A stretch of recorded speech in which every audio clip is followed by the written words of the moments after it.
आज हम पढ़ने जा रहे हैं BSc honours agriculture part third semester first semester के जीपीबी 211 फंडामेंटल ऑफ प्लांट ब्रीडिंग का एक पुराना पेपर है फर्स्ट सेमेस्टर का। उसका सॉल्यूशन पेपर जो अपना 2 सेक्शन में आता है, तो हम स्टार्ट करते हैं। पहला सेक्शन फर्स्ट जो अपना मल्टीपल चॉइस क्वेश्चन होता है। क्वेश्चन नंबर फर्स्ट, भारत में कृषि और बागवानी फसलों का पुनर्स्थापन किसके द्वारा होता है? भारत में कृषि और बागवानी एग्रीकल्चर और हॉर्टिकल्चर क्रॉप्स हैं, उनका पुनर्स्थापन किसके द्वारा होता है? Option A NBPGR New Delhi, option B forest research institute Dehradun, option C botanical survey of India Kolkata और option D all of these. तो इसका राइट आंसर होगा A NBPGR New Delhi. Question number 2, गेहूं की किस्में KSML3, MLKS11 और KML 7404 किस प्रकार की किस्में हैं? ऑप्शन ए बहुवंशक्रम किस्में, ऑप्शन बी विदेशी किस्में, ऑप्शन सी शुद्ध वंशक्रम किस्में और ऑप्शन डी सहती मास चयन किस्में। गेहूं की ये किस्में हैं, किस प्रकार की किस्में हैं? तो इसका राइट आंसर होगा बहुवंशक्रम किस्में। First answer is right. Question number 3, केंद्रीय आलू अनुसंधान संस्थान कहाँ स्थित है? Option A Kasaragod, option B Shimla, option C Bangalore, option D Nagpur. तो इसका सही आंसर है option B Shimla. Question number 4, कृत्रिम बहुगुणिता प्रेरण के लिए प्रयुक्त होने वाला रसायन कौन सा है? कृत्रिम बहुगुणिता प्रेरण के लिए प्रयुक्त होने वाला रसायन, option A ethidium bromide, option B algin, option 3 naphthalene, option 4 colchicine. तो इसका सही आंसर जाएगा ऑप्शन डी कोल्चिसिन रसायन। कोल्चिसिन रसायन का उपयोग करके कृत्रिम बहुगुणिता उत्पन्न की जाती है। क्वेश्चन नंबर 5, किसी समष्टि में उपस्थित सभी जीनों का योग के रूप में जाना जाता है? यानी समष्टि मतलब कोई भी जीव, किसी भी जीव में उपस्थित जीनों के कुल योग को क्या कहता है? Option A exon, option B gene, option B C intron, option D gene pool. जिस किसी को भी इसका आंसर पता है कृपया ऑप्शन आंसर को कमेंट में ज़रूर लिखें। तो इसका राइट आंसर जाएगा option D gene pool. Gene pool is right answer. Next question number 6, उत्तक संवर्धन के माध्यम से बड़ी संख्या में वानस्पतिक संतानों के उत्पादन को क्या कहा जाता है? उत्तक संवर्धन मतलब टिश्यू कल्चर के माध्यम से बड़ी संख्या में वानस्पतिक संतानों के उत्पादन को क्या कहा जाता है? ऑप्शन ए सूक्ष्म प्रजनन, ऑप्शन बी वृहद प्रजनन, ऑप्शन सी अपविजाणुगुणता, ऑप्शन डी एक्सप्लांट प्रोपोगेशन। तो इसका सही आंसर होगा ऑप्शन ए सूक्ष्म प्रजनन। नेक्स्ट क्वेश्चन नंबर 7, 1939 ईस्वी में एकल बीज वंशज विधि SSD का विचार मूल रूप से किसके द्वारा सुझाया गया? मतलब एकल बीज वंशज विधि किस वैज्ञानिक के द्वारा सुझाई गई? ऑप्शन ए गाउडेन, option B Crick, option C अमिकी, ऑप्शन डी कैम्ब्रेरिबस। इसका राइट आंसर होगा ऑप्शन ए गाउडेन। क्वेश्चन नंबर 8, रोग प्रतिरोधी पौधे विकसित करने की सबसे अच्छी विधि कौन सी है? किस विधि द्वारा रोग प्रतिरोधी पौधे मतलब कि पौधों में रोगों को बिल्कुल गायब किया जा सकता है, और कौन सी विधि सबसे अच्छी विधि है? ऑप्शन ए पुनर्स्थापन, ऑप्शन बी वरण मतलब सिलेक्शन, ऑप्शन सी संकरण, ऑप्शन डी बैकक्रॉस। इसका राइट आंसर होगा ऑप्शन ए पुनर्स्थापन विधि के द्वारा किसी भी पौधे को रोग प्रतिरोधी विकसित किया जा सकता है। क्वेश्चन नंबर 9, विविधता के केंद्र के भीतर का क्षेत्र जो कि विविधता के केंद्र में उपस्थित विविधता से अधिक विविधता दर्शाता है।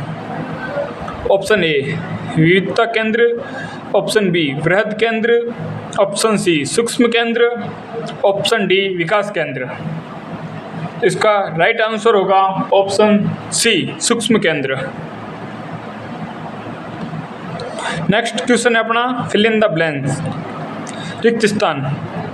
क्वेश्चन नंबर फर्स्ट, प्रजनन की एकल बीज वंशज SSD विधि का उपयोग खाली जगह प्रजातियों में किया जाता है। किस प्रकार की प्रजातियों में एकल बीज वंशज SSD विधि का उपयोग किया जाता है? इसका राइट आंसर होगा self pollinated species. Self pollinated जो फसलें होती है, जिसको अपन स्वपरागित फसलें,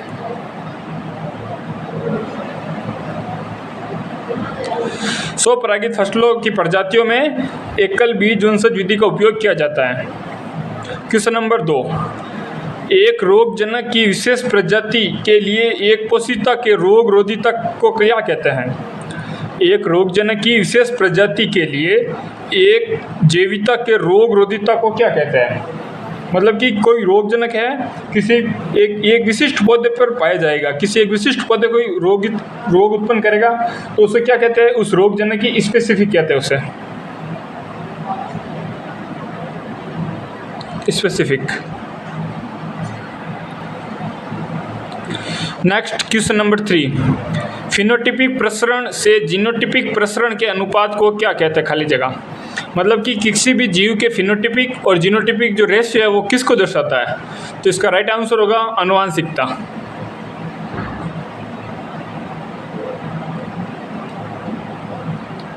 क्वेश्चन नंबर 4, F1 संकरण की अपने दोनों जनकों के ऊपर श्रेष्ठता को खाली जगह के रूप में जाना जाता है।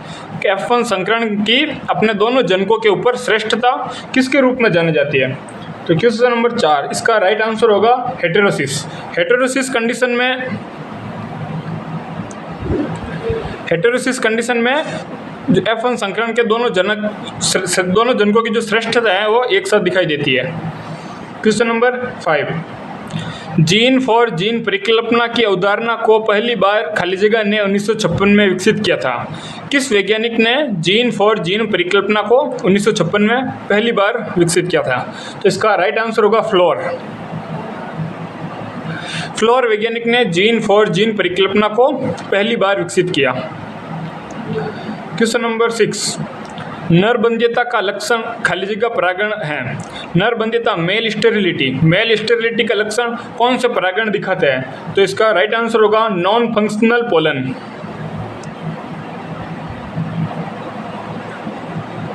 नॉन फंक्शनल पोलन मतलब जो पोलन कार्यरत नहीं है वही पोलन ग्रेन परागण होंगे जो मेल स्टेरिलिटी के लक्षण को दर्शाएंगे। क्वेश्चन नंबर 7, पादप प्रजनन एक खाली जगह की लागू शाखा है। मतलब पादप प्रजनन किसकी शाखा है? तो पादप प्रजनन एक एप्लाइड जेनेटिक्स की सब ब्रांच है। एप्लाइड जेनेटिक्स की एक शाखा है पादप प्रजनन। अब अपना section A complete, section second start. Section second में अपने को पहले 5 डेफिनेशन दिखाई जाएगी, जिनको अपने को आंसर एक या 2 लाइन में देना है, जो प्रत्येक डेफिनेशन 1-1 नंबर की रहेगी। तो इसकी पहली डेफिनेशन है हेटेरेबिलिटी मतलब कि वंशागतित्व की डेफिनेशन देनी है अपने को। क्वेश्चन नंबर 2, गामा उद्यान की डेफिनेशन। Question number 3, गेटेनोगेमी। तीसरी डेफिनेशन आएगी अपने को गेटेनोगेमी की। डेफिनेशन 4, चौथी आएगी अपने पास हार्डी बेनवर का नियम। इसकी अपने को डेफिनेशन लिखनी है। लास्ट 5वीं डेफिनेशन आएगी जेनेटिक्स वेरिएंस, आनुवांशिक प्रसरण किसे कहते हैं? अपने को इसकी डेफिनेशन लिखनी है। क्वेश्चन नंबर 3 के 5 टाइप होंगे, जिनमें अपने को 5 डेफिनेशन के 1-1 के 2-2 लाइन में इनको आंसर लिखना होगा, और प्रत्येक डेफिनेशन अपने पास 1-1 नंबर की रहेगी। क्वेश्चन नंबर 4 अपने पास रहेगा डिफरेंशिएट करना है। इसके डिफरेंशिएट क्वेश्चन नंबर 4 के अपने पास 2 भाग रहेंगे, पहला और दूसरा।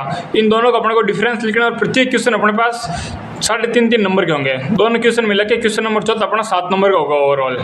पहला डिफरेंस क्या है? Mass selection and pure line selection. समूह वर्ण और शुद्ध वंशक्रम चयन में अपने को डिफरेंस लिखना है। चौथे का पहला। क्वेश्चन नंबर 4 का दूसरा ऑप्शन होगा अपने पास horizontal resistant and vertical resistant, क्षैतिज रोधिता और ऊर्ध्वाधर रोधिता के अपने को डिफरेंस लिखना है दोनों में। ये अपने पास प्रत्येक क्वेश्चन 3.5 नंबर का रहेगा, दोनों मिलाकर अपने पास 7 नंबर का क्वेश्चन रहेगा। क्वेश्चन नंबर 5 ये होंगे अपने पास शॉर्ट नोट्स। क्वेश्चन नंबर 5 के भी 2 पार्ट होंगे, पहला और दूसरा पार्ट। ये क्वेश्चन, इसके 2 क्वेश्चन होंगे, एक क्वेश्चन 6 नंबर का होगा, दोनों क्वेश्चन मिला के अपने को 12 नंबर का क्वेश्चन होगा। क्वेश्चन नंबर 5 क्वेश्चन नंबर 5 का पहला क्या है, खेती की जाने वाली फसलों की उत्पत्ति के प्रमुख केंद्र।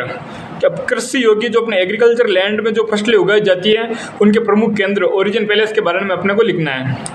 दूसरा, निम्न भारतीय वैज्ञानिक किस काम के लिए प्रसिद्ध है। ये वैज्ञानिकों के नाम दे रखे हैं जो किस किस काम में अपने एग्रीकल्चर फील्ड में इन वैज्ञानिकों का क्या क्या योगदान है उनके बारे में लिखना है अपने को। पहला वैज्ञानिक है अपने पास बीपी पाल, दूसरा है के रामाच, तीसरा है पुष्करनाथ, चौथा है डीएस अतुल और पांचवा है टीएस वेंकटरमन। इन 5 वैज्ञानिकों के अपने अपने एग्रीकल्चर फील्ड में जो योगदान रहा है कृषि के क्षेत्र में, उन योगदान को लिखना है अपने को।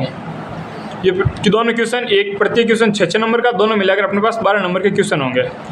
क्वेश्चन नंबर 6, एक्सप्लेन इन 1 से 1/2 पेज। 1 से 1.5 पेज में अपने को प्रत्येक क्वेश्चन को एक्सप्लेन करना है। ये अपने पास एक क्वेश्चन रहेगा 8 नंबर का और इसके 2 पार्ट होंगे इसके भी, तो इसके 8 और 8 16 नंबर का ये क्वेश्चन नंबर 6 रहेगा, 16 नंबर का टोटल। पहला क्वेश्चन है 6 का, उत्परिवर्तन प्रजनन, म्यूटेशन ब्रीडिंग से आपका क्या अभिप्राय है। म्यूटेशन ब्रीडिंग से आप क्या समझते हैं। म्यूटेशन ब्रीडिंग के अनुप्रयोग को संक्षेप में बताइए। जो म्यूटेशन ब्रीडिंग से जो अपने पास वेराइटियाँ उत्पन्न की गई अपने, उनका एग्रीकल्चर फील्ड में क्या योगदान है, उनको अपने विस्तृत रूप से समझाना है। क्वेश्चन नंबर 6 का दूसरा, पादप प्रजनन को परिभाषित करें। पादप प्रजनन, प्लांट ब्रीडिंग को परिभाषित करना है और पादप प्रजनन के उद्देश्य पर संक्षिप्त में चर्चा करनी है। जो प्लांट ब्रीडिंग अपन पढ़ रहे हैं, प्लांट ब्रीडिंग, उसका अपने एग्रीकल्चर में क्या उद्देश्य है, क्या उसका ऑब्जेक्टिव है, उसको अपने को संक्षेप में लिखना है। ये दोनों क्वेश्चन, प्रत्येक क्वेश्चन 8 नंबर का रहेगा, दोनों मिलाकर कुल अपने पास 16 नंबर के क्वेश्चन रहेगा। क्वेश्चन नंबर 7 एक्सप्लेन 2 से 3 पेज। 7 नंबर क्वेश्चन सबसे लास्ट और सबसे बड़ा क्वेश्चन होगा, जिसको अपने को 2 से 3 पेज में अपने को एक्सप्लेन करना है। प्रत्येक क्वेश्चन 10 नंबर का रहेगा, इसके भी 2 पार्ट रहेंगे, तो 20 नंबर का अपने पास टोटल ये पेपर होगा। टोटल 7 क्वेश्चन होगा 20 नंबर का।